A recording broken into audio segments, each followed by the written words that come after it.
News making the headlines. Boys being buggered by gangsters, say counselor.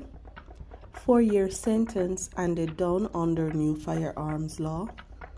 Policeman shot and killed in St. Thomas. Now for the details. A Clarendon councillor has sounded the alarm that gang members are buggering young boys as a form of initiation, then using the shame associated with the abuse to keep their victims in the clique.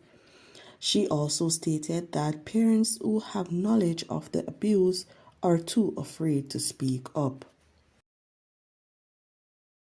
A St. Catherine man, who is the first person to be sentenced under the new Firearms Prohibition Act, was yesterday given 4 years and 3 months in prison for possession of an illegal weapon and ammunition after pleading guilty in the gun court. A policeman was shot and killed during an alleged robbery in Seaford, St. Thomas. He has been identified as Mark Anthony Forsyth. The incident occurred about 3 p.m. The cop was pronounced dead at hospital. The police corporate communications unit confirmed the incident but was unable to provide details.